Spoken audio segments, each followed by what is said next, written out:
muchísimas gracias por la invitación.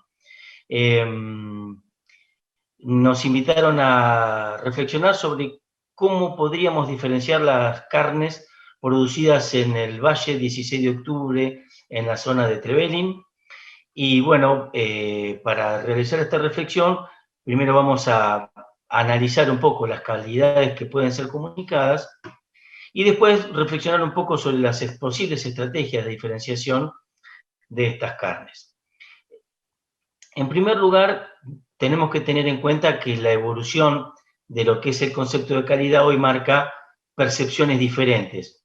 Antes de la guerra se concebían los alimentos como fuentes de energía, eran alimentos muy fuertes, normalmente era una cocina rural, rústica, concentrada en energía, y luego de la Primera Guerra Mundial y a partir de la Revolución Verde, los paradigmas fueron cambiando. Antes era más de autoconsumo, una compra en proximidad de los productos, una cocina muy adaptada a la zona, y luego con la Revolución Verde se pasó a una etapa de gran productividad, grandes producciones y la industrialización de los alimentos. Y los alimentos empezaron a viajar más y se empezó a homogeneizar mucho más la cultura alimentaria. Esa industrialización, con sus impactos a nivel ambiental y a nivel de la salud, también dio paso a una visión en la posmodernidad de un alimento más sano, amigable con el ambiente. Hay un montón de elementos o de imágenes que se asocian de una forma bien provocativa. Comparto la imagen de una hamburguesa vegana, por ejemplo, que es parte de todos estos cambios sociales y culturales que involucran a la forma de producir, de procesar y de consumir alimentos y los objetivos con el cual se realiza este consumo. Así podemos en cada alimento y según las personas, la edad, la cultura, el lugar, el momento de su vida, las percepciones de los alimentos pueden cambiar mucho y a las percepciones sensoriales, por ejemplo, en la carne es el primer elemento de percepción de la calidad es la terneza, ¿no? Una carne, ante todo, se evalúa si es tierna o no. El sabor y al momento de compra y de consumo también el color, la concentración de la grasa, el color de la grasa. En Argentina se ha tendido a una mayor industrialización en la producción de las carnes, con lo cual se ha aumentado muchísimo el uso de los granos y el consumidor, como lo demuestran estudios del IPCBA, evalúa en forma muy favorable los colores rojos más claros y las grasas blancas acordes con ese sistema de producción.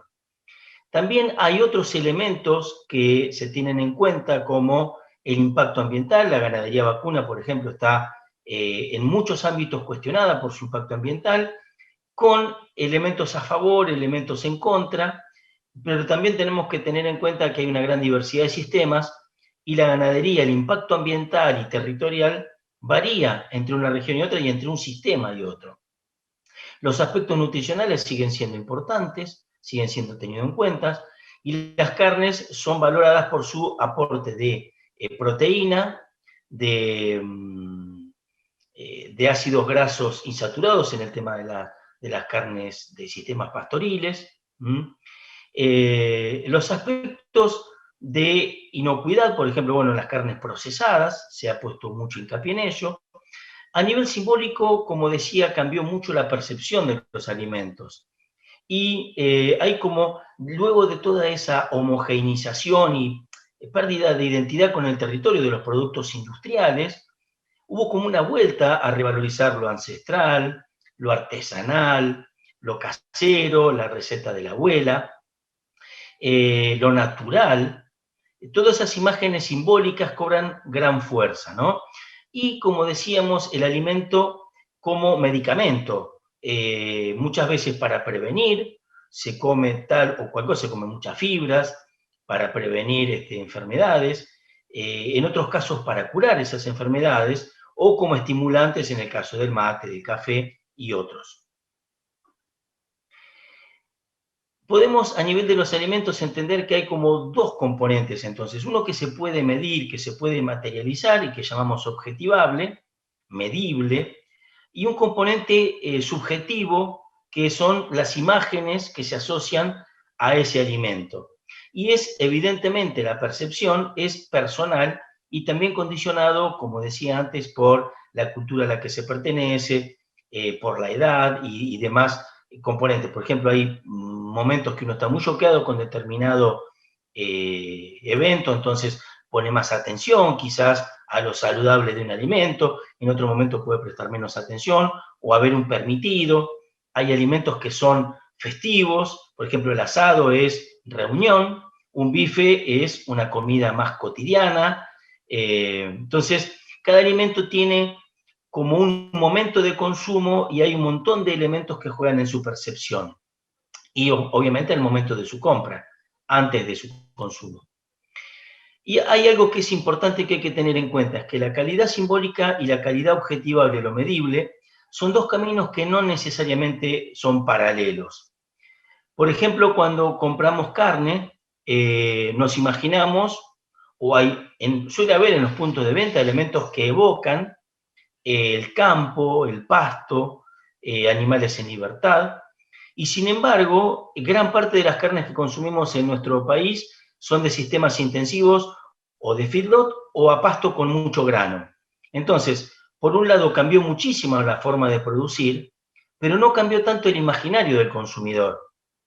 Cuando pensamos en diferenciar las carnes, lo estamos haciendo en un contexto en el que lo objetivable que va a priorizar va a ser el rojo claro y la grasa blanca, porque la grasa amarilla la van a asociar con un animal viejo o con algún problema asociado a lo sanitario, en ningún momento lo van a asociar con una carne a pasto o con carotenos que se pueden expresar en esa grasa.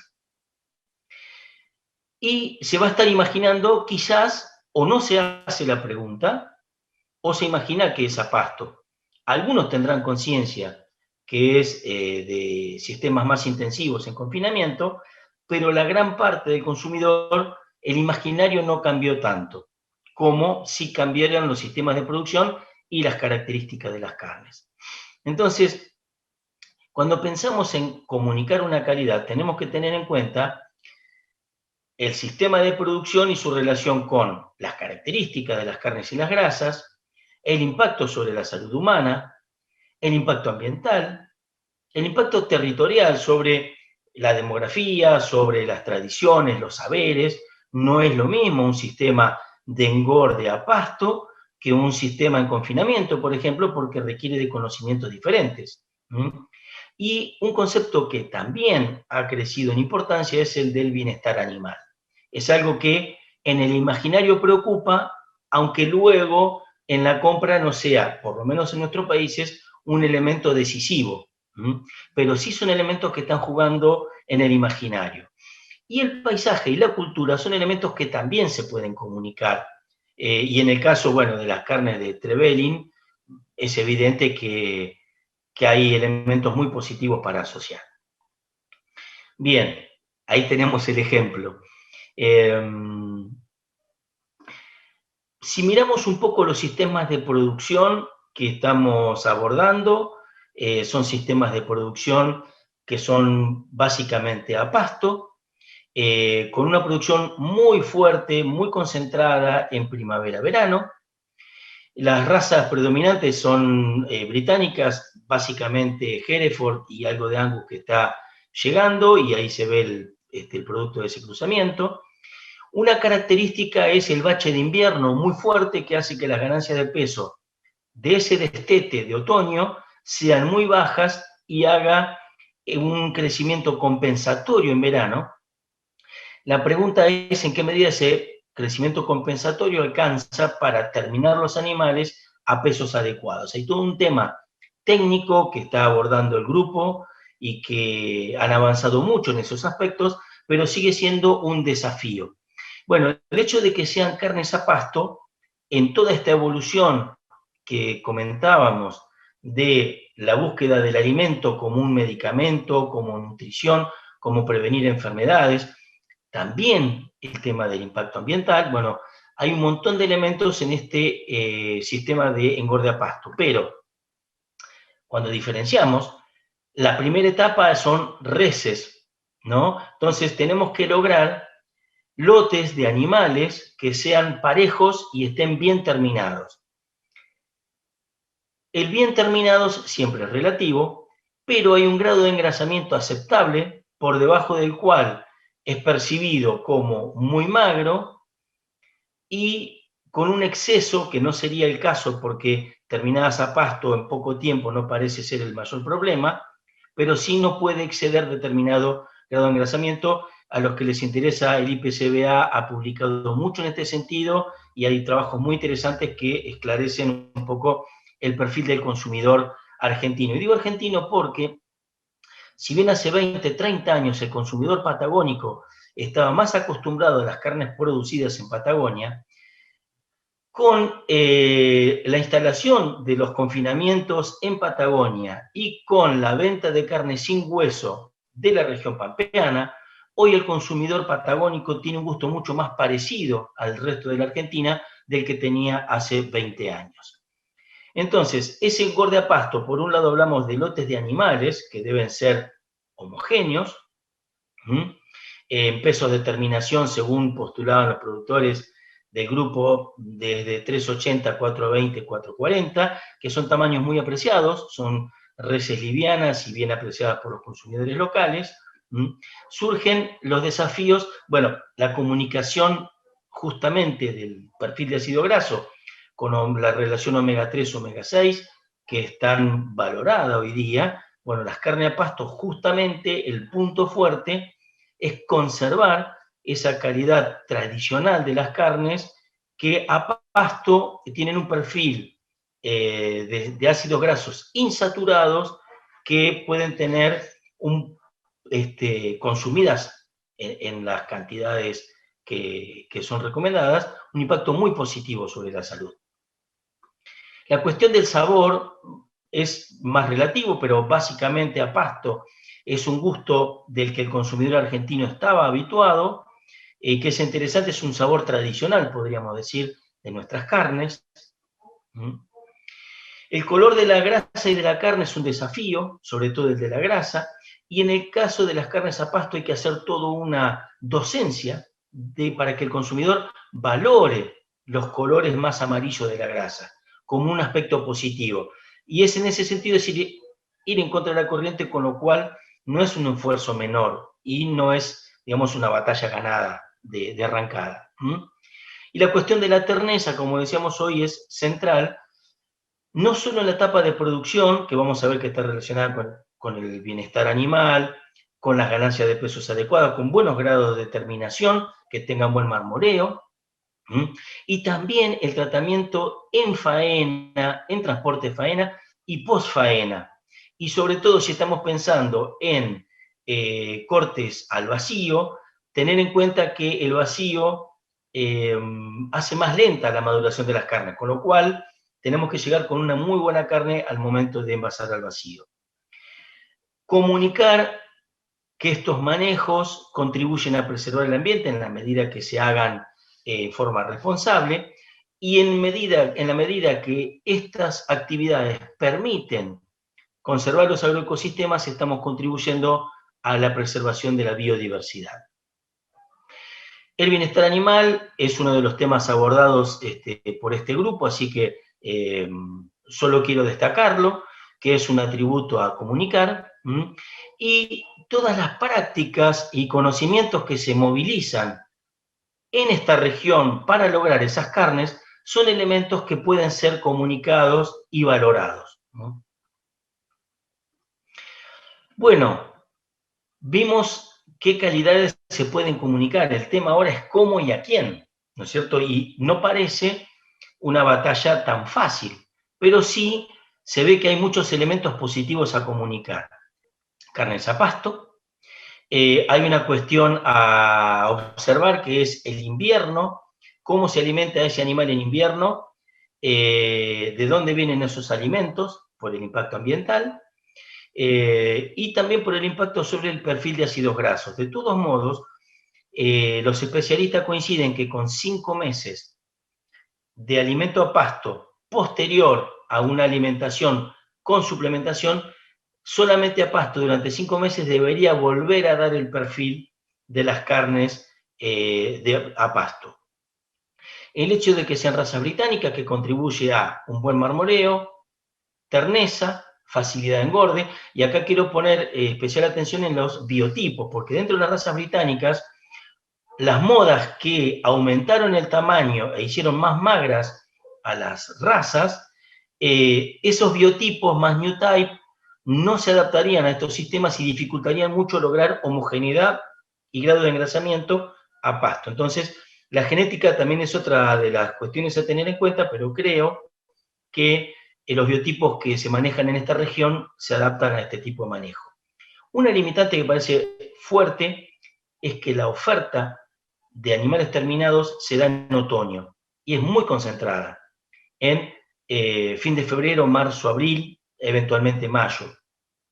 Entonces, una cuestión que limita muchísimo la articulación con la demanda es esa estacionalidad tan fuerte de la oferta, que, pensándolo en cortes al vacío, puede prolongar un poco la oferta, porque aparentemente los especialistas lo dirán, hasta 3 meses puede aguantar bien un corte al vacío, pero tiene un costo financiero y estaríamos llegando hasta julio. Entonces,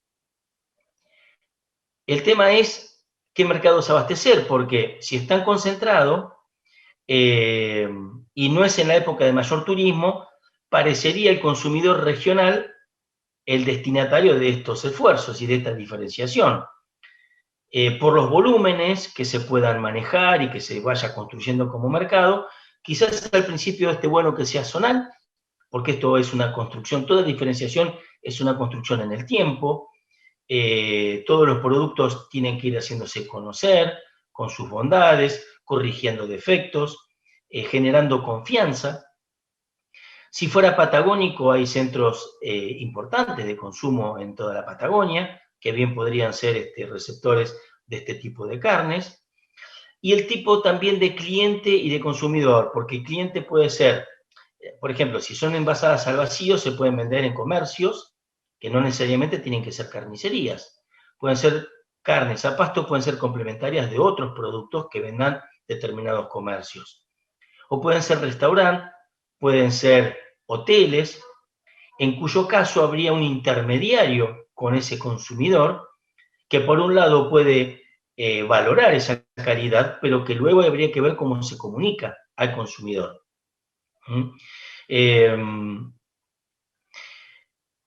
Mucho cuidado y mucha atención en las articulaciones con los actores de la etapa de faena y de distribución. Yo creo que el secreto para que estos proyectos funcionen a mediano y largo plazo es que haya gente confiable, comprometida, que sientan que la calidad que diferencian vale la pena ese esfuerzo.